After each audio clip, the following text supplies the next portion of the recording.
Ladies and gentlemen, boys and girls. Oh, I didn't bring the thing close enough to me to hit the buttons. I'm the Gnarly Gnome. This is the Weekly Pint.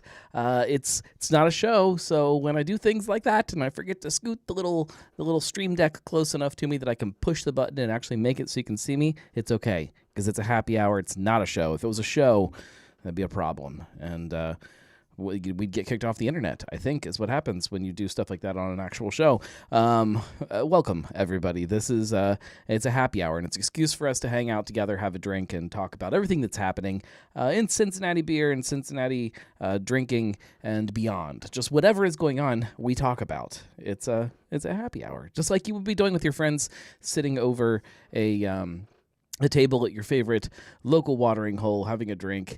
It's like that. Think of it like that. I also feel a little bit out of the loop here because it seems like everybody is drinking a psychopathy, except for Julia, who's drinking a double C in colors, which is just like psychopathy's cousin. So I'm not drinking psychopathy because I think, it's back there somewhere. You can see it back there. You probably can't see it. It's too dark. It is back there though. My last one from here, we'll shine a light on it. It's back there. My last one from the gift pack from Mad Tree is not cold, so I'm not going to drink it because it's probably not going to taste as good if it's not cold. Let's see. Eric is having Listerman Fest beer. There we go. That's more my speed. Although I'm not going to drink an Oktoberfest today. I am still headfirst in Oktoberfest Quest, which, if you're new to this, I should explain. Every single fall, I take all of the packaged Oktoberfest beers, and I put them through a big bracket to figure out what the best one of the season is. Leah's having a Jackie O, just one of the Jackie O's. Is undefeated. The internet. Mystic Mama, there we go.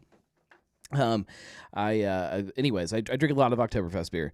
Because of that, and because so much Oktoberfest beer is coming into my house, we go through this cleansing period before Oktoberfest season, where we try to drink as much as we can out of all of the fridges to make as much space as possible. And this is about that point. I think I have 4-ish more Oktoberfests that I need to pick up. It might be a little bit more than that. It might be, I don't know. Let me look and see if I can pull up my notes quickly. Every time I try to pull up notes quickly, it goes horribly wrong because I can never remember where I put anything. I think that is here. Nope, it is not there. I probably do that every single time.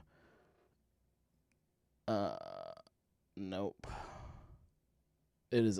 My notes are an absolute mess right now because of all of the stuff that I've got going on. There is some really cool stuff, which I guess I could probably talk about at some point here, or at least give you some hints at some of the things that I'm working on. All right, let's see. Oh, and I have 1, 2, 3. And I have 6 more still that I need to buy. I still have to bring into my house Big Ash Oktoberfest, Wiedemann's Oktoberfest, cartridge. I still need to find a 6-pack of cans of Sam Adams. If somebody sees a store that has the actual 6-packs of cans, I need it in cans, let me know. I need to go grab Municipal. I was supposed to do that like 2 weeks ago, and I never did it. Hopefully they don't run out. And then New Ales. I need to get all of those. Julia says, are your notes in that file over there to the right of where the mouse is right now? I don't know what she's talking about. So I have 6 more 6-packs that need to come into the house, and we are just about maxed out right now with space. There is like this period right at the end of round 1 that is obviously the peak of how much beer is going to be in the house. And once we get through that, then it starts getting easier and easier to kind of manage. But right now, it's insane. I always try in my head. I have this whole system planned out where I think things are going to be nice and organized, and I'm going to keep, just open up the garage fridge, and it's going to be just rows of each beer, so I can just quickly see where each one is. And it just quickly turns into there's 2 of them stuck here, 1 of them stashed over here, another one over here. One's taped to the ceiling of the fridge. It's crazy. And then in addition, there's this fridge down here, which does not hold as much as the garage fridge. And the whole bottom of it is still filled with other things that I need to drink. So the middle shelf right now is full of Oktoberfest beer. That is just single cans. These are very important. This is the cuvee here. I'm pointing at it like you guys can see it. Right over there is the cuvee. This is where one of every single one goes. As soon as it comes in the house, one gets tucked here so that when we're all finished, and in theory, then I have people over, we can sit here and we can drink Cincinnati's ultimate Voltron Oktoberfest. In theory. I say all this because I drink a lot of Oktoberfest. And what? Oh, Siri's talking to me. I'm not talking to you. I said I'm not talking to you, Siri. I can't reach the button to tell her that.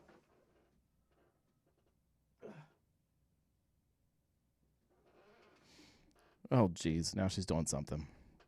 How does this happen to me? There's always something that goes wrong. I wonder what she's doing. Something went wrong. Yeah, I know something went wrong. I don't want to try again. You went wrong. You did wrong. Oh, my goodness. Okay, I think she's done.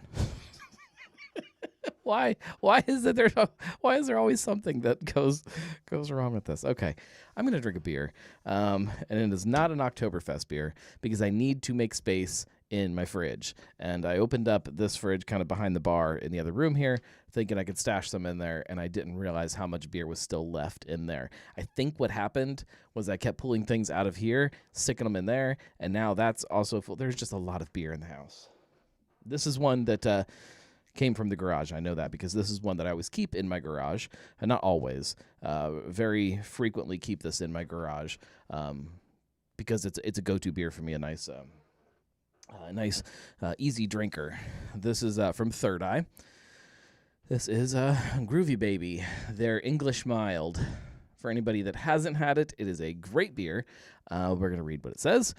It says that this award-winning beer is brewed with English malt, hops, and yeast. It is a traditional style that is refreshing and flavorful, with low hop character and low alcohol, making it ideal for session sipping.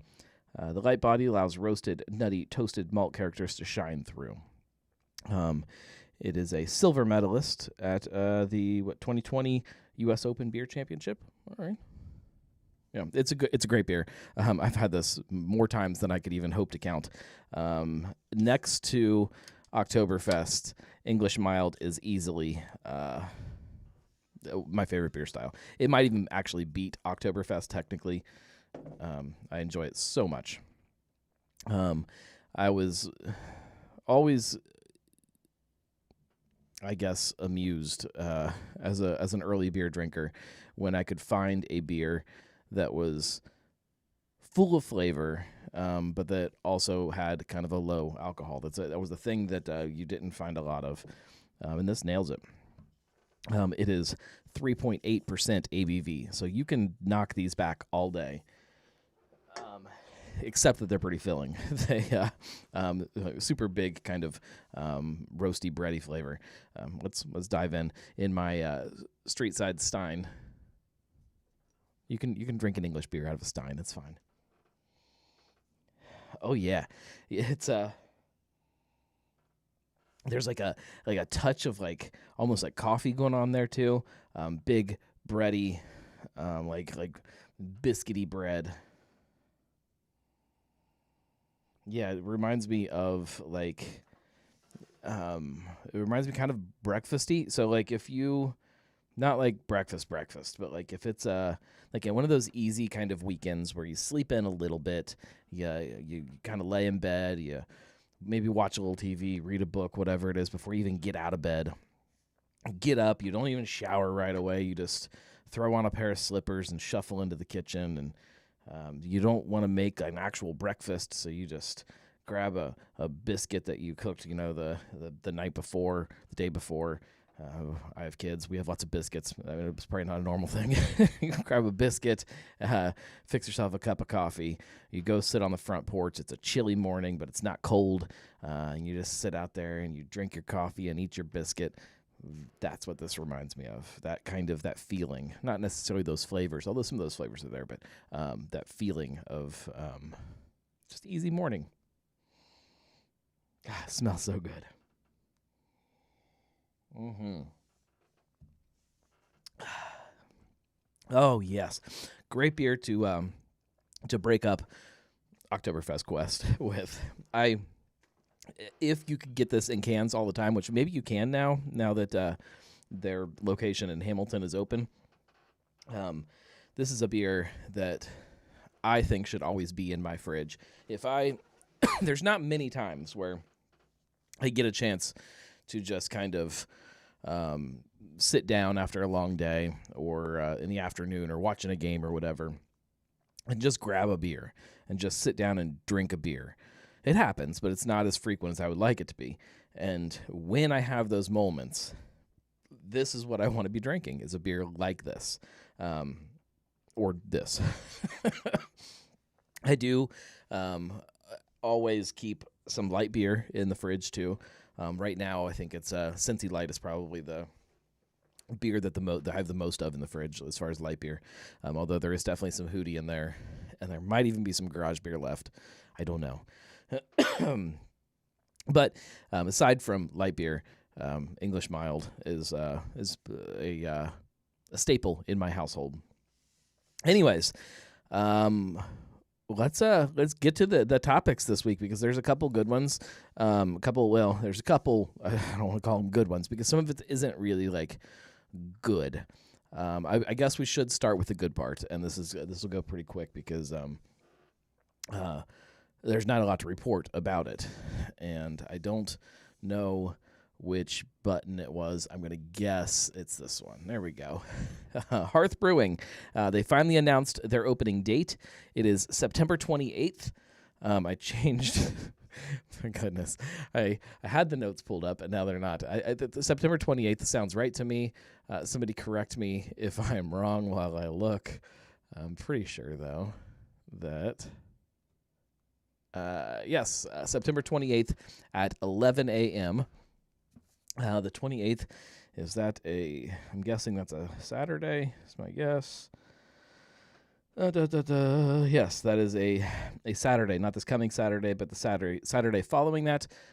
Also the same day as Sonder Oktoberfest, so I will not be at the grand opening as far as I know, unless my day ends up being... No, there's no way, because... I will have soccer in the morning. My youngest plays soccer on Saturdays. We'll have that in the morning, and then I will be leaving from that to book it over to Sonder, because we usually record our podcast, our annual podcast, kind of early afternoon to get it done before all of the festivities kick in hardcore. So, I won't make their grand opening, which I don't like. I like being at everybody's grand openings, but I will definitely get out there soon. I'm excited to see kind of what they've done. The pictures I've seen of the space look just fantastic. I didn't save any of them, but they look wonderful. If anybody hasn't seen that, go to their Facebook page. You can kind of see what they've done with that space. It used to be like a landscaping place, and they gutted the whole interior of it, but there's this big giant stone fireplace now in the center. They're doing kind of wood-fired pizza, I believe, and things like that. It's gonna be great. And I'm excited to see, and I'm excited to try the beer. And it's it can't come at a better time because as I'm sure everybody has seen at this point, on Saturday, an announcement went up from Great Crescent that they were closing their doors, which is heartbreaking. Julia says the 28th is also National Drink Beer Day and Streetside's 8th anniversary and Woodburn's Oktoberfest and MPH's Oktoberfest and High Grant Brentwood's Oktoberfest. There's always a lot of things going on. Look, it happens. I will be at Sonder because that is a normal routine for me. But moving on, Great Crescent, we got to talk about this because it is absolutely heartbreaking to me. I'm going to pull up their statement here so I can read it word for word for you. I don't want to summarize or anything. Oh, Lord. There we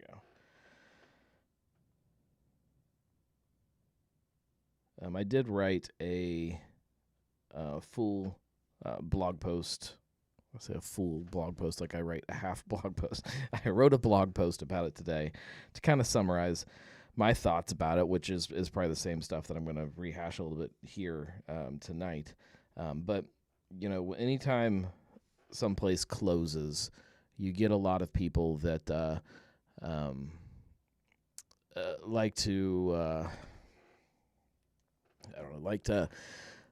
like to say that craft beer is dying, or that the bubble has burst, or whatever else it may be, which I think is just a load of crap. And I tried to kind of express that again in this post, kind of the same way when Dogberry announced that they were kind of going through either a sale or a closure this month.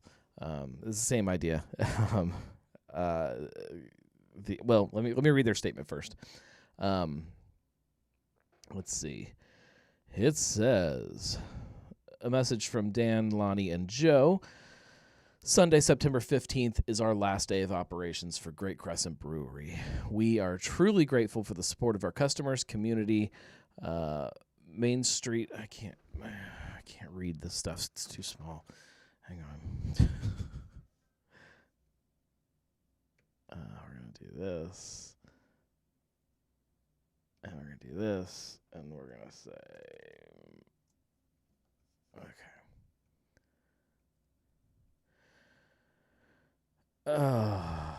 Main Street and the city of Aurora through the past 16 years. We don't know where all of the time went. You know that we try to keep social media posts limited to business and keep our personal lives as far apart from it as we can. In this case, though, we think it would be unfair to those who have supported us throughout the years to not communicate why we are closing without notice, which isn't, they did give us notice. They gave us one day. We are very fortunate to be in a position that we can decide when to say we want to move on, which isn't something afforded to every business. I think this part is very important to pay attention to, large and small. We could have kept the brewery open, but we decided a new project is in order. More on that later in this message. We had a plan to go through the end of the year and retire, but sometimes things don't go as planned and the timeline gets moved. During the past few months, Dan has been working through what he believed was a minor medical problem, but in a short period of time, it bloomed into cancer. If you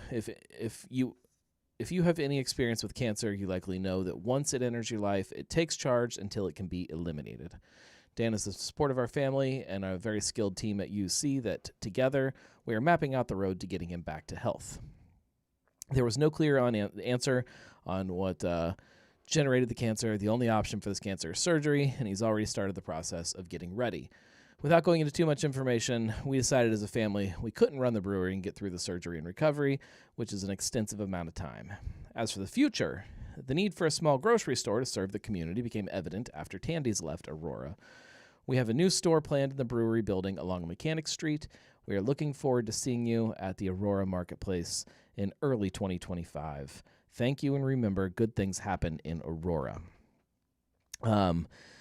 Here's the thing. So Julia says, I wish they would have been able to stay open a bit longer between the announcement and the actual close, but they have to do what's best for their family. Yeah, you nailed it. They obviously wanted to be open longer. They had this plan was in place to stay open through the end of the year. And then after the beginning of next year, they were going to open this grocery store that does not necessarily require the same type of staffing. They don't have to be there. They can have other people that work there, which is it's great for a couple different reasons. It's a great retirement plan. It's definitely a need in Aurora for it. Not that there's not a need for a brewery, in my opinion, but it is a different type of work. And it's a road to kind of move on to the next phase in life. There is nothing wrong with that, and that is the epitome of what it means to understand yourself and your business and why it exists and where it's going. Retirement is something that everybody looks forward to, and they had this plan to do it. Then there's health issues that kind of just throw a wrench in everything and say, you know what, it's not going to work the way you want it to work. The good part about if there is anything good that you can pull out of this, is that the closing of the business was already on their minds. This is not something that that I think that they have to deal with mentally, this idea that the brewery is closing after 16 years, because I think they've been dealing with that idea in their minds. That is a good thing. I have no doubt that Dan will knock out his cancer and be back to health and help kind of get this grocery store off the ground and move on into retirement. And I love that. I love that for them. I hate it for me because I loved Great Crescent. That's kind of my stance on the whole thing. I loved the place. I loved kind of who they were in this Cincinnati beer scene. This little kind of almost like a distant relative that's here, but you only see them on special occasions for a lot of us. But then every time you went out there, you're just, man, we should definitely do this more because it's always so much fun. The coconut porter is, when I first tried that beer, I don't remember when it was, but I remember trying it, and I definitely remember the experience because at that time I had read about the Maui coconut porter. I don't know how many times, which we can get all around town now. I think it's still on shelves around here. I haven't had it in God knows how long, the Maui. But I had read about it so many times and people talking about how great this beer was. There was nothing like that here in Cincinnati, and I really wanted to try it. And then I stumbled across this coconut porter out at Great Crescent and fell in love with it. They then quickly after that, they made this bourbon barrel-aged porter that they put into cans. And when they moved into the space that they are just now closing, this historic distillery building in downtown Aurora, made the move into that building, they also expanded into a 10-barrel system and put in a canning line, which at that time was crazy.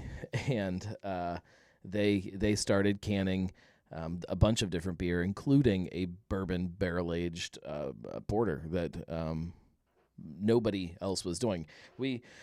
Going back to Psychopathy, it was a big deal when Mad Tree came into town, and they decided they were going to put their craft beer into cans.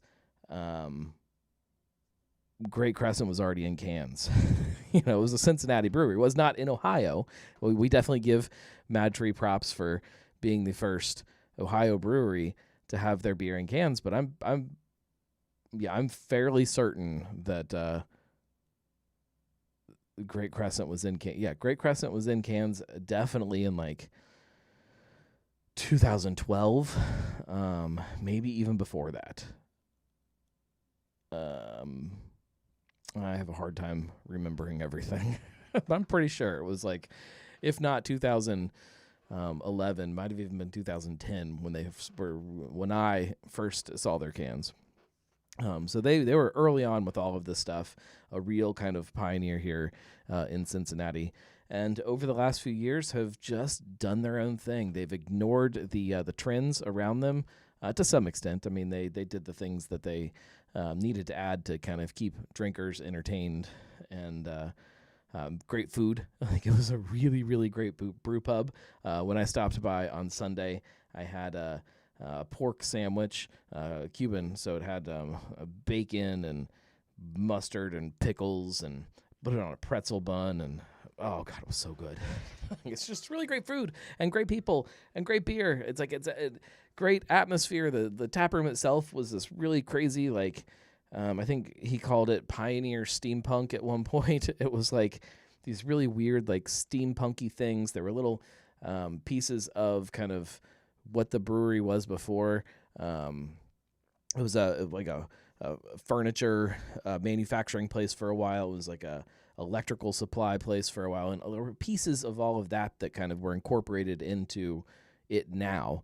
And once you knew kind of some of those historical pieces, you started looking around and you would see these little kind of hidden nods to all of that, and it was a really, really special place. And I'm gonna miss it a ton. I loved Great Crescent, and as everybody typically says when a place closes, I just wish I would have made it out there more. And that's kind of the that's the way it works sometimes, especially when it's a place that's a little far away from everything else. It makes it hard to support as much as you want to. The important thing is that this is not a place that is closing because of lack of support. It's not a place that's closing because they can't figure out their market or they're expanding too fast. Or none of that is true with this.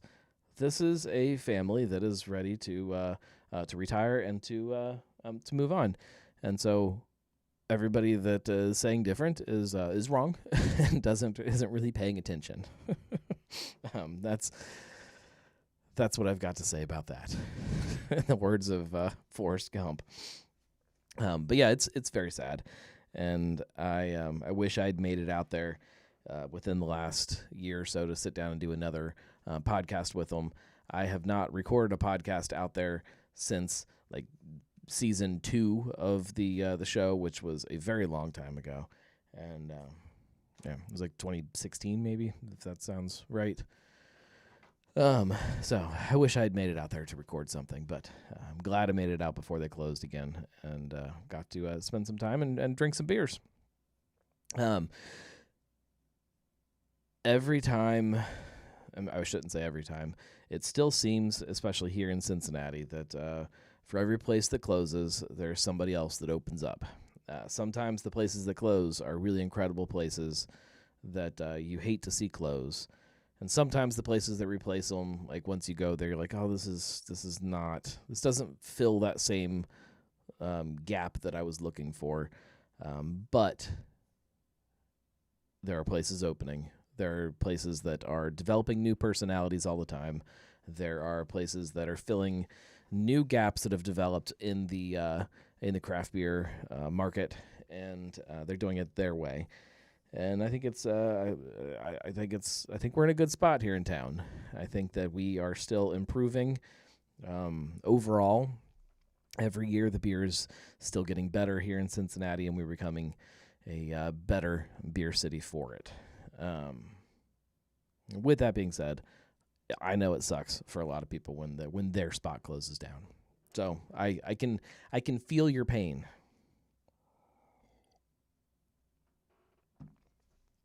That's all the big kind of local news that I've got. We do have, for anybody that is, I don't know, not been paying attention, this Friday, if you want to come out to Psych Night out at Mad Tree, shout out to Mad Tree. They did send me some free stuff. They did not. They didn't. They didn't say I had to talk about Psych Night as much as I am, but they definitely want to help get the word out about the event, and it is the kind of the debut of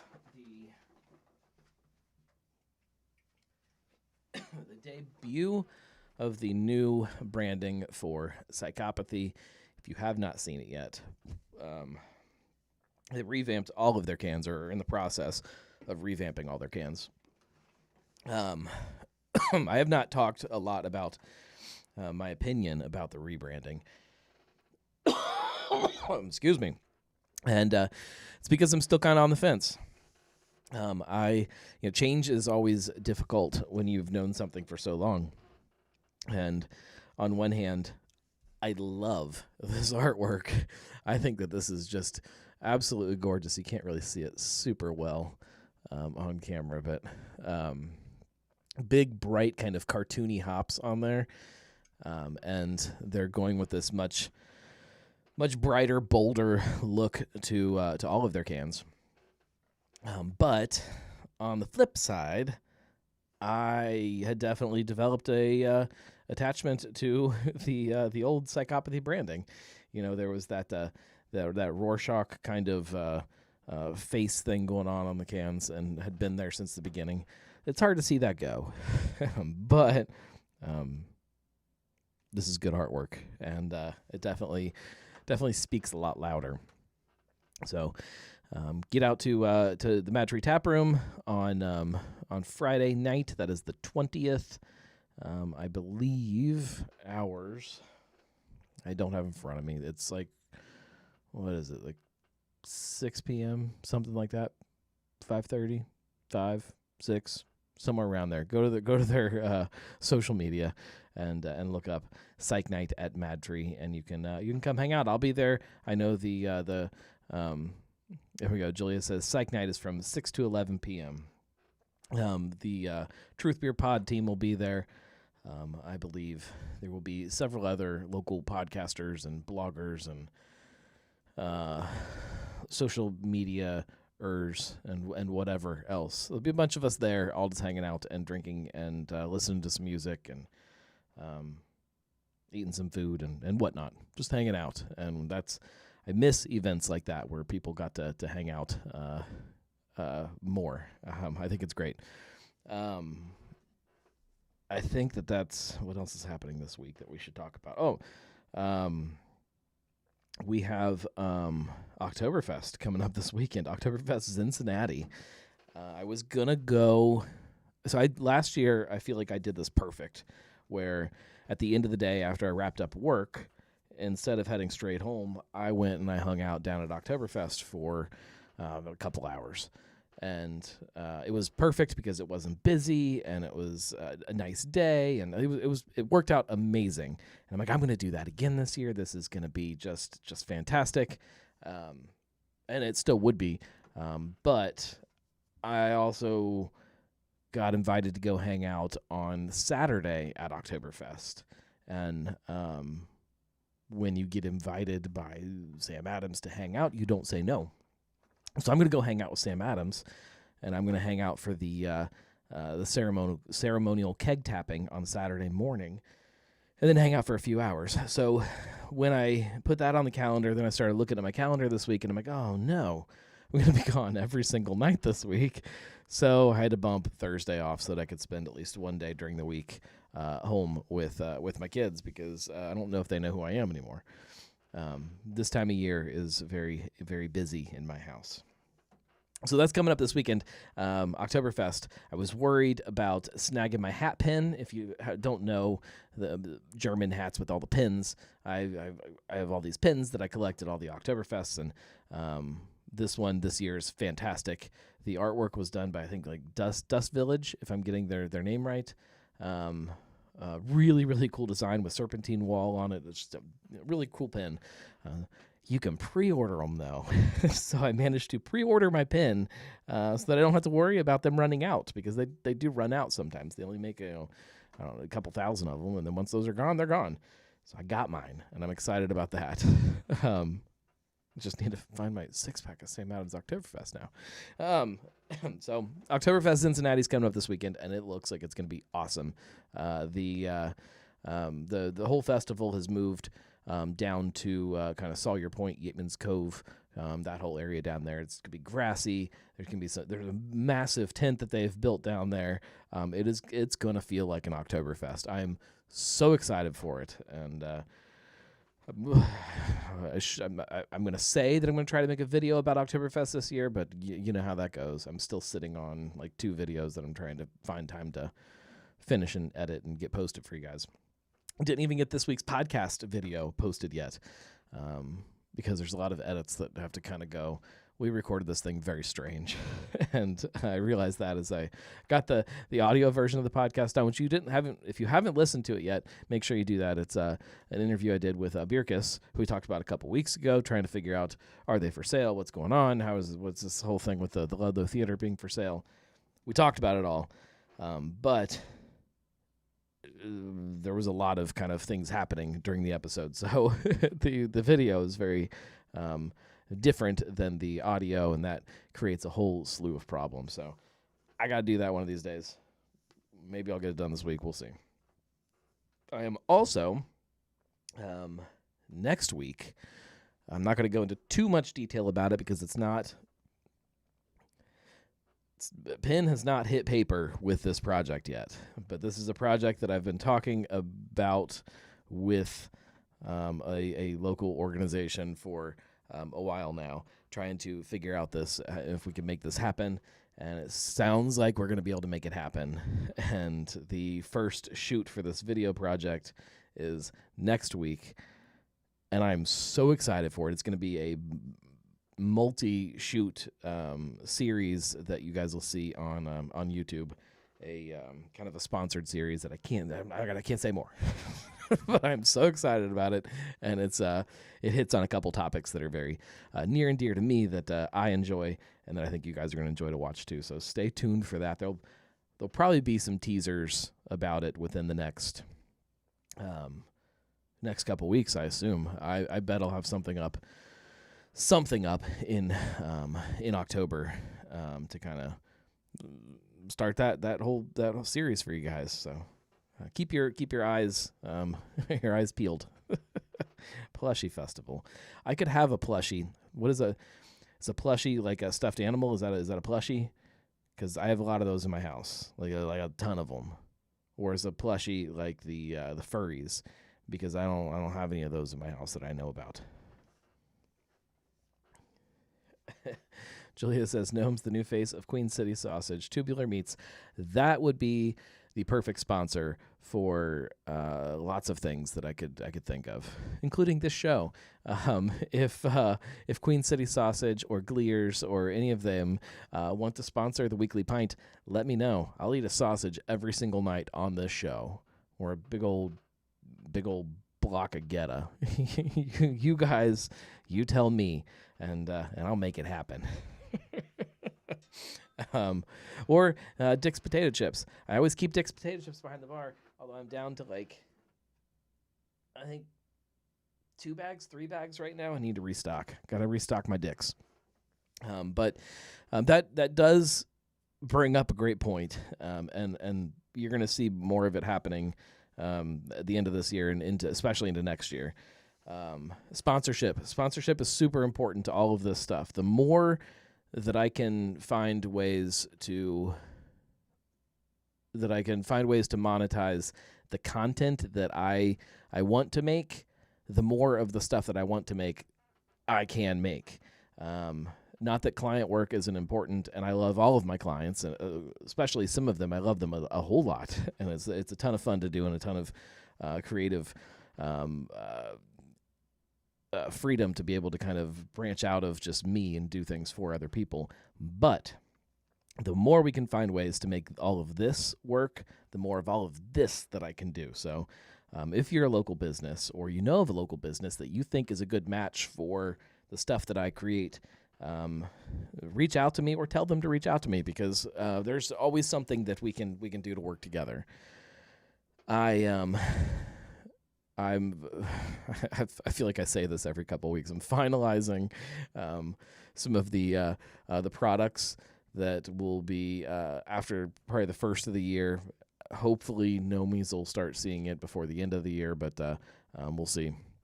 I'm working on a couple ideas to kind of streamline some of the Nomi swag and make it easier for you guys. Trying to eliminate the need for shipping. Or make shipping easier for you guys. There may be either, so for some of the Nomi things, we'll do like a meetup day where everybody just goes and hangs out at a brewery, as many people that can, and they can pick up their swag at that event.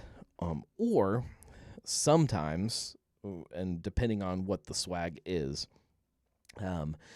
you'll be able to get a code and go on to the Gnome Shop, which does kind of exist. I started rebuilding the online store 2 years ago at this point, and it exists, but it's just still kind of bare bones. I haven't had time to focus on it. You'll be able to go on there and just put in the code and get your swag just sent right to you from there. You'll be able to pick sizes and stuff on there. I think that makes a lot of sense too. So working on a couple things. The very first things that you'll see at the beginning of the year, if not early, some of it are, by the beginning of the year. I have one idea that I would like to have out in the next month, but it's not even the same thing. by the beginning of the year, or right after the beginning of the year, will be sticker pack number 1, which is again something I've been putting together for way too long, trying to finalize which designs I want to be in the sticker pack, what the sticker pack itself looks like, what packaging the sticker pack needs to go. It is so much more time consuming than it ever needed to be, but it's coming, and hopefully soon. And then from there, there's a couple other products that'll start coming out pretty quickly, and hopefully by this time for next Oktoberfest, you'll have the gnome steins that I've also been working on for, it feels like, 2 years at this point. But these suckers, they're not cheap, but figuring it out. Anyways, with that, thank you guys for hanging out. Julia says some weatherproof stickers for the car would be awesome. And that's, yes. Sometimes it takes buying weatherproof stickers, putting them on something outside for a year or two and seeing how they weather before you decide if you like that brand or not. And then you go with another one and you have to do the same thing. And then you have to do it again. And eventually you find one that you like. I've tried a couple different ones, and there's some that I really like and some that I really don't. My favorite stickers, let's see if I can find one here.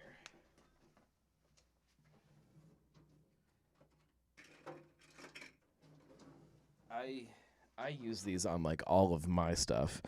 These little holographic gnomes. I absolutely love these.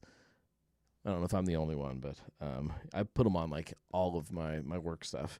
This is a memory card case, and I've got them on like all of my boxes and bags, and I mean just everything. They're everywhere. I like those, and they seem to hold up really, really well. But I don't remember where I ordered those, so that's a problem. Oh, one other swag thing that will not be done this year, but you can look forward to every single Oktoberfest season going forward, is a hat pin. I released like this very limited run of pins. And all the Nomies got them, and then there's been a couple people here and there that I've given them to. There might have been a couple people that bought them at a couple events and stuff, but there's only a handful of them out there. There's not many. And they say be gnarly, drink local. There will be one of those released every single year for Oktoberfest. And every year for Oktoberfest. If you are a Nomie, either tier, you'll always get your pin at Oktoberfest. Every Nomie will get every sticker pack that gets released. Those will come automatically.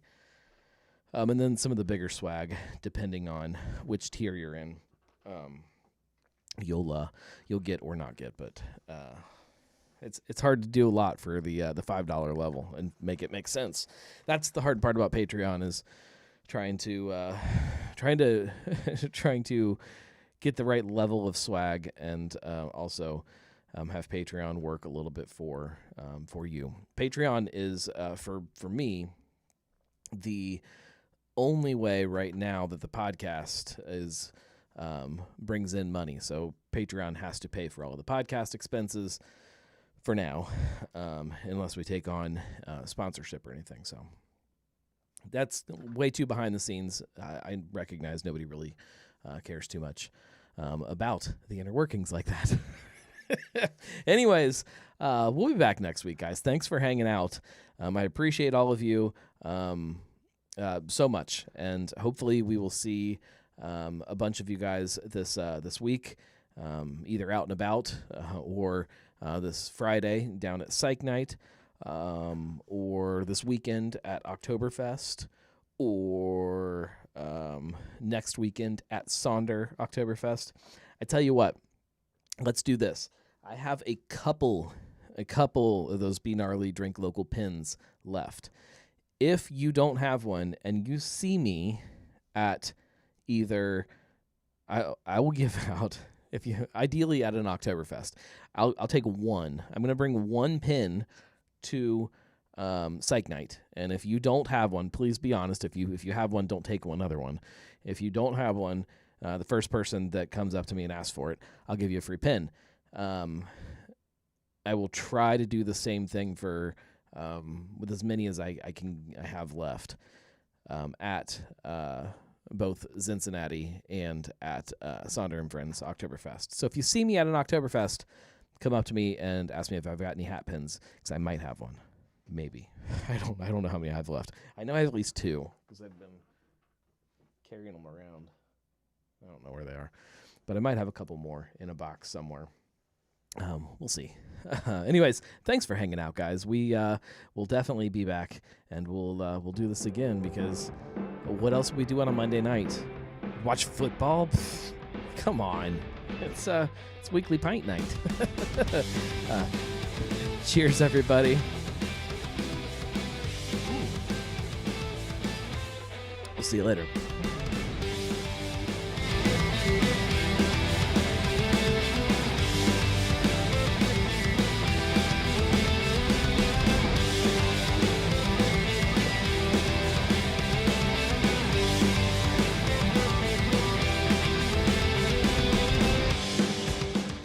Sleep is for the weak. Football is for the lame. Weekly pint is for winners.